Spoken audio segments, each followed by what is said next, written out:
할렐루야. 네, 오늘도 주님 앞에 나오신 여러분을 제 이름으로 축복합니다.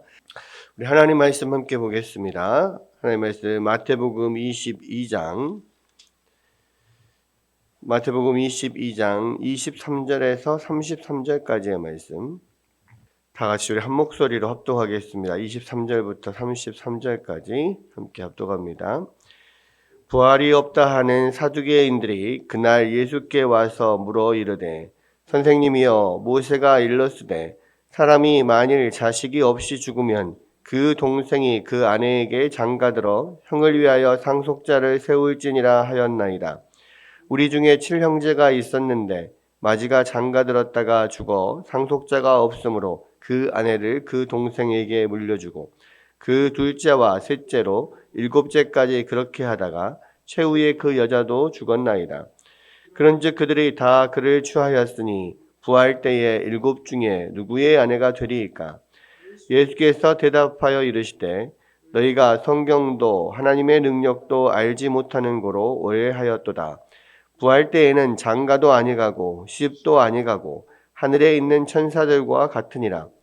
죽은 자의 부활을 논할진대 하나님이 너희에게 말씀하신 바 나는 아브라함의 하나님이요 이삭의 하나님이요 야곱의 하나님이로라 하신 것을 읽어보지 못하였느냐. 하나님은 죽은 자의 하나님이 아니요 살아있는 자의 하나님이시니라 하시니 우리가 듣고 그의 가르치심에 놀라더라. 아멘. 마태복음 22장에서 계속해서 예수님과 또 모든 유대 지도자들이 지금 논쟁을 계속하고 있는 가운데 있습니다. 처음에 대제사장들과 백성의 장로들이 찾아와서 또 예수님과 논쟁을 하고 또 바리새인들이 와서 또 논쟁을 하고, 근데 계속 논쟁을 하는 족족 다 깨져서 나가는 거예요. 그러니까 이제는 이번엔 누가 왔냐? 사두개인들이라고 하는 사람들이 왔습니다. 그러니까 이제 그때 유대 지도자들의 이제 계층들이 주로 대제사장을 중심으로 해서 산헤드린 공회라고 하는 70명의 그런 유대인들의 대표들이 있거든요. 이 사람들이 이제 전체 어떤 종교 권력을 가지고 있는 사람들이고, 또 지금 현재 이스라엘에서는 종교 권력이 곧 정치 권력이에요. 그러니까 종교 거의 일치의 어떤 사회라고 보면 되는데, 왜냐하면 지금 이제 이스라엘은 왕이 없거든요. 물론 헤롯 왕이 있지만 이 헤롯 왕은 이두메 사람이고 에돔 족속이기 때문에 그들의 왕으로 사실은 그렇게 인정하지는 않습니다. 그리고 헤롯 왕은 그 친로마 세력으로 로마에게 이제 빌붙어서 왕이 된 사람이기 때문에 정치적으로 나름대로의 그 명목상으로는 왕이지만 실제적인 이스라엘 백성들은 헤롯 왕을 왕으로 여긴다기보다는 대제사장과 이 70명의 이 산헤드린 공회가 지금 그렇게 통치를 하는 그런 지금 위치에 있단 말이에요. 그랬을 때 이제 이 산헤드린 공회를 구성하는 많은 사람들이 주로 이제 바리새인이나 이 사두개인들이었습니다. 이 사두개인들은 어떤 사람들이냐면, 바리새인들은 이제 하나님 말씀을 철저하게 지키려고 했던 사람들이잖아요. 사두개인들은 그들의 이제 근원이 사독이라고 하는 그 제사장, 사독 대제사장의 후예들이다, 보통 이렇게 이야기를 하는데, 특이하게 이 사람들은 모세 오경만을 하나님의 경전으로 여겼어요. 그래서 모세 오경만을 믿고 그리고 굉장히 좀 현세적인 그러한 신앙관을 가지고 있어서 내세는 없다. 또 내세가 없다라고 하는 것은 결국 우리가 죽으면 끝난다라고 생각하는 거죠. 우리가 보통 죽으면 이 육체는 흙으로 돌아가되 영은 하나님께로 간다, 뭐 이렇게 이야기를 하잖아요. 영혼은. 근데 그렇게 생각하지 않는 거예요. 영혼이 계속 살아있다라고 생각하지 않고, 영혼이 살아있지 않기 때문에 부활은 없다라고 생각하는 거죠. 부활을 하려면 영혼이 살아있어야 다시 부활을 하든지 말든지 할 건데, 영혼이 이렇게 살아있지 않다라고 생각하니까, 그래서 부활은 없다라고 생각하고, 이들은 그래서 이 세상에서 그냥 잘 사는 거를 하나님의 축복을 받고 산다고 생각하는 겁니다. 그러니까 이 세상에서 고통받고 고난받고 어렵게 산다. 그러면 이거는 하나님의 저주를 받은 거다. 내지는 축복을 받지 않은 거다. 이렇게 생각을 한단 말이에요. 그런 면을 강하게 주장하는 이유는 뭐냐면, 자, 실질적으로 그 어떤 영원히 산다, 영원 불멸이라고 하는 그런 내용이라든지, 또는 부활에 관한 내용이라든지 이런 것들이 주로 이제 선지서들에 많이 있거든요. 그러니까 이제 선지서들이 다시 오실 우리 메시아에 대한 이야기, 그리스도에 대한 이야기, 그리스도를 기다리는 그런 부분들에 대한 예언들이 있고, 그리고 그런 영혼의 부활에 관한 이야기들이 선지서에 더 구체적으로 기록이 되어 있습니다. 그러니까 모세 오경만을 봐서는 확실히 부활이 있다, 뭐 이렇게 뭐 또 영원히 산다, 뭐 이런 것들을 주장하는 근거가 좀 희박하다라고 생각을 하는 거죠.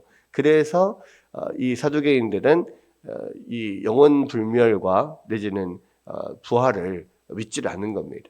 그래서 이제 그렇다 보니까 그동안에 얼마나 오랫동안 바리새인들과 서기관들이 서로 논쟁을 했겠어요. 그러니까 이제 사람들이 이 논쟁을 계속 하다 보면은 나름대로 자기들이 주장하는 바의 그 근거나 논리가 쌓이기 시작합니다.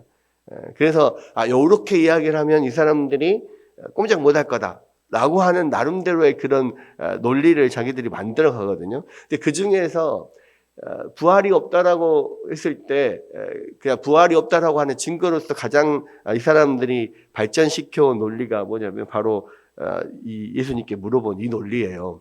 그러니까 이게 뭡니까? 모세가 일렀을 때 그 모세 오경에 보면 형사치수제가 나오잖아요. 그러니까 형이 아들이 없이 죽으면 그 동생이 형수하고 결혼해서 그 형의 대를 이어줄 의무가 있는 거죠. 이거는 그 형의 대를 이어줄 의무가 있을 뿐만 아니라 사실은 이제 그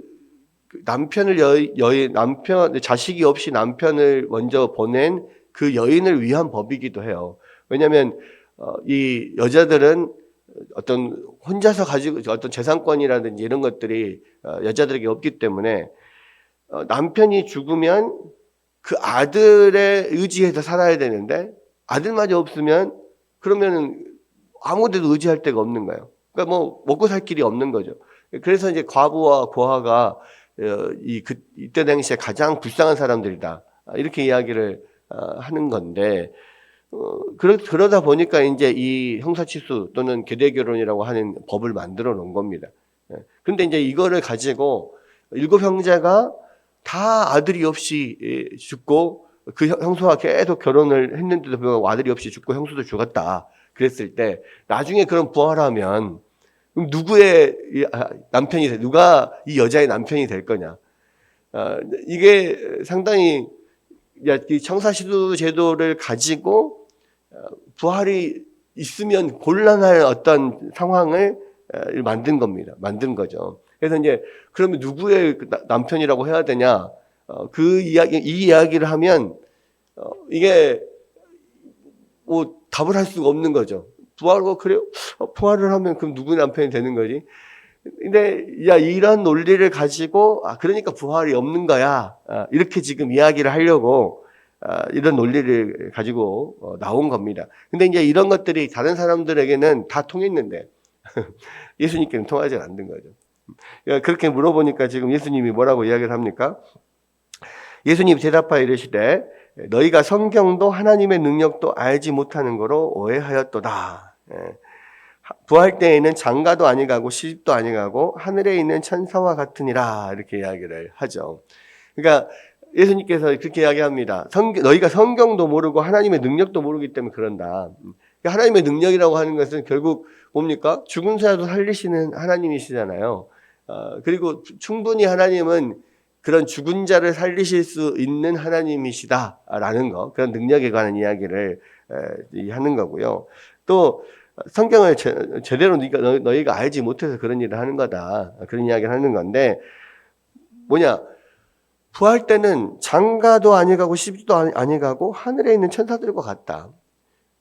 이게 이제 예수님께서 전혀 이들이 예상하지 못하는 답을 하고 있는 거예요. 당연히 부활을 하면 뭐 결혼 관계도 계속 유지가 되고 남편과 아내와 이런 관계들이 부활해서도 계속 유지가 될 거라고 생각을 하는데, 사실은 예수님께서 말씀하시는 것은 이 결혼 관계라고 하는 것은 이 땅에서만 존재하는 관계라는 거예요.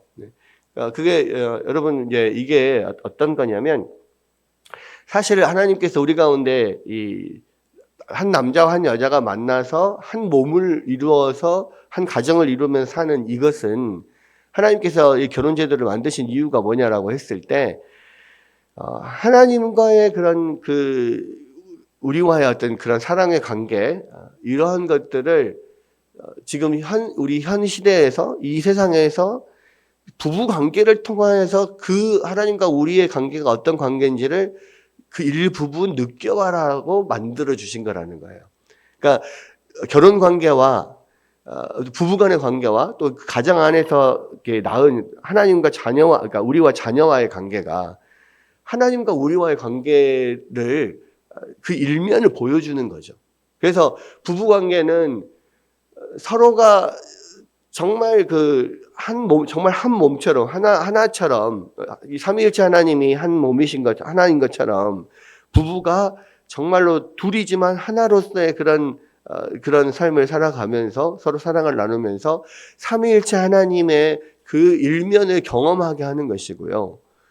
또 그 안에서 낳은 자녀와 부모의 관계는 정말 하나님 아버지와 우리의 어떤 그 관계를 느끼게 하기 위해서 하나님께서 그런 결혼 제도 또 가정을 만들어 놓은 것이지, 실제적으로 이제 우리가 이제 하나님 나라에 가서 살 때는 그런 인간끼리의 그 관계는 다 의미가 없어진다. 왜? 직접적으로 하나님과 우리와의 관계가 정말로 그 원형적인 그런 깊은 어떤 사랑의 관계를 나타내기 때문에 사실은 다른 인간적인 관계들은 아무런 의미가 없어진다는 거예요. 그래서 우리가 하나님 나라에서는 그 천사들과 같이 서로 결혼하거나 뭐 아이를 낳거나 이런 관계가 아니라는 거죠. 그래서 우리는 모두가 다 하나님을 아버지로 불러요. 저도 하나님 아버지, 우리 아들도 하나님 아버지, 아내도 하나님 아버지. 그래서 하나님의 모든 사람이 그냥 하나님의 자녀로서의 동등한 형제 자매의 관계인 거예요.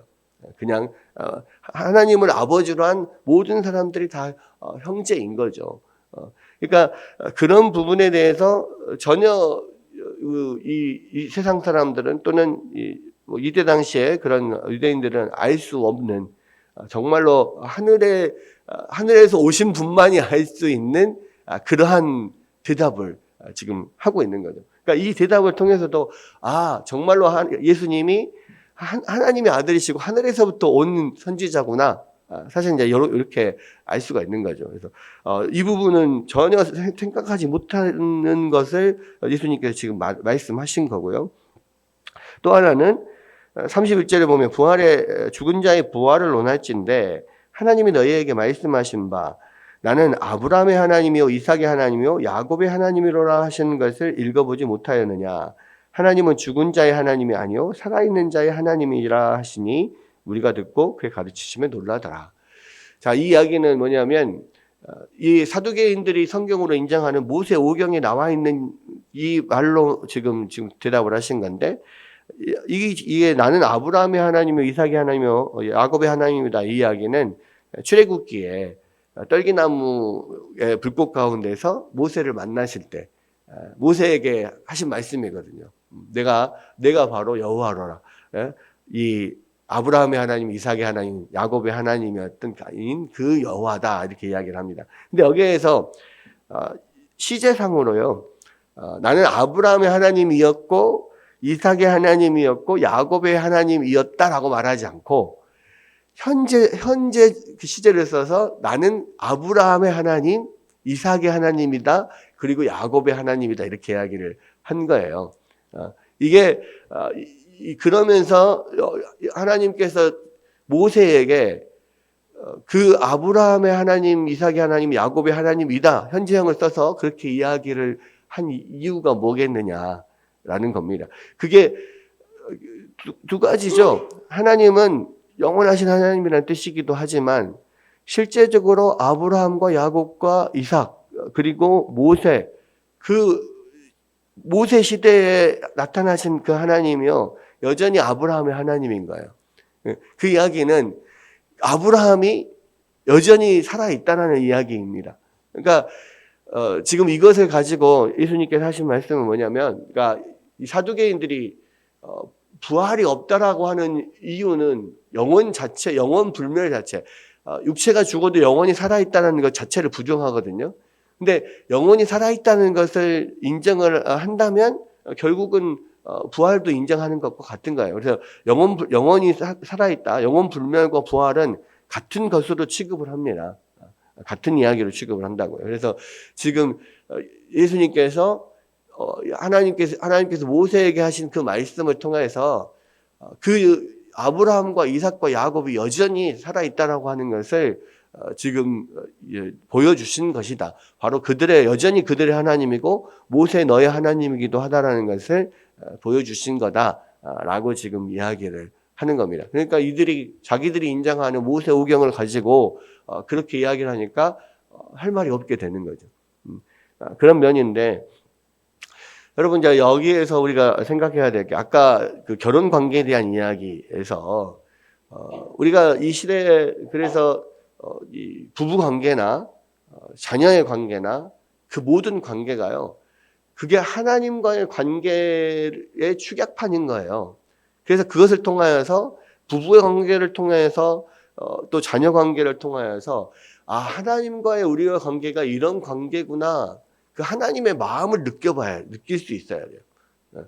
부부 관계에 서로 어떤 감추지 않는 서로 깊은 그런 진실을 공유하는 그런 관계, 또 자식과의 부모와의 관계에서 모든 것을 다 내어주는 그런 관계, 여러 그런 관계들을 통해서 하나님이 나를 이렇게 사랑하시구나. 내가 자녀를 사랑하는 만큼 이렇게 사랑하는구나. 이런 것들을 그 관계 안에서 하나님과의 관계를 더 깊이 깨달아라고 하는 겁니다. 그래서 우리가 결혼하고 자식을 낳아보지 않고는 하나님과의 우리의 관계가 얼마나 그런 깊은 사랑의 관계인가를 직접 체감하지 못하는 거예요. 그래서 우리가 결혼 관계를 통해서 그런 하나님과의 그런 깊은 관계를 느낄 수 있도록, 누릴 수 있도록 그렇게 하신 거라는 거. 그래서 우리 자녀를 사랑할 때, 또 부부끼리 사랑할 때, 그냥 단순히 우리끼리만 어떤 그 사랑을 나누는 것이 목적이 아니고, 사실 그것을 통해서 하나님과의 그런 사랑을, 더 깊은 사랑을 느낄 수 있도록 우리가 생각을 해야 되고, 늘 자녀와 부부의 그런 관계 사랑 안에서 하나님과의 어떤 사랑을 우리가 바라볼 수 있는 이런 시각들이 필요하다는 거예요. 또 하나는 하나님은 모든 지금 살아있는 모든 영혼들을, 지금까지 지구상에 있던 모든 영혼들의 실질적으로 현재에도 그 영혼들의 하나님인 거예요. 그러니까 하나님은 영원하시다는 것은 시간의 구애를 받지 않는다는 거거든요. 하나님은 항상 현재예요. 그래서 우리는 시간에 매여 있기 때문에, 아브라함은 옛날 과거의 사람이니까 지금 없어요. 지금 아브라함과 우리는 서로 교제할 수 있는 사이는 아니란 말이에요. 하나님은요, 영원한 하나님이니까 시간의 구애를 받지 않아요.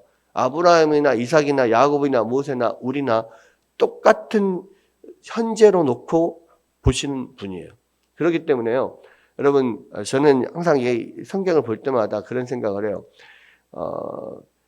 그러니까 성경 안에는 우리의 믿음으로는 정말 이렇게 엄두도 못 낼 만한 그런 믿음을 가진 많은 믿음의 선진들이 있다라고 생각하잖아요.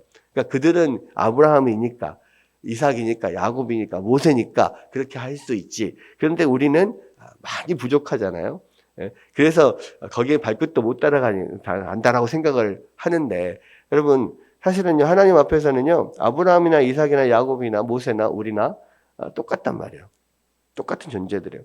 하나님이 우리를 판단하실 때 똑같은 기준을 놓고 판단하실 거예요. 왜? 하나님의 눈에는 다 현재니까요. 그러면 우리의 신앙의 비교 대상은 현재 사람들이 아니에요. 우리의 신앙의 비교 대상은 아브라함이고 모세고 야곱이고 이삭이고 이런 요셉이고 이 성경에 나오는 모든 믿음의 선진들이 다 우리의 신앙의 비교 대상이에요. 그러니까 우리가 그만치 못한다고 하는 것이 당연한 게 아니라고요. 하나님 앞에서는. 그러니까 우리가 그러한 부분들 그때하고 우리는 다르다. 그 사람들하고 우리는 다르다. 아니요. 그러니까 이 시대 사람들보다 내가 조금 더 그래도 하나님 앞에 열심히 하고 믿음이 뛰어나면은 그나마 우리는 조금 그래도 나는 이만치 한다라고 생각한데요. 천만의 말씀이라는 거죠. 여러분 그런 의미에서 우리가 그 하나님 앞에서 이 영원하신 하나님 앞에서 항상 모든 것이 현재인 하나님 앞에서 정말 더욱 하나님을 이렇게 잘 섬기고 열심을 내어 주를 섬길 필요가 있다. 그런 것들을 우리가 다시 한번 생각할 수가 있습니다. 오늘 이제 부활 논쟁에 관한 이 예수님과의 사두개인들과의 논쟁을 통해서 우리 안에 현실적으로 어떤 부부와 결혼 관계 안에서 주신 그 사랑의 나눔을 통하여서 더 하나님과의 그런 사랑을 더 깊이 느낄 수 있는 우리가 되었으면 좋겠고요. 우리가 현재 하나님 앞에서 이 살아있는 하나님 앞에서 정말로 더 열심을 내고 주를 더 사랑할 수 있는 우리 모두가 될 수 있기를 제 이름으로 축원합니다. 기도하겠습니다.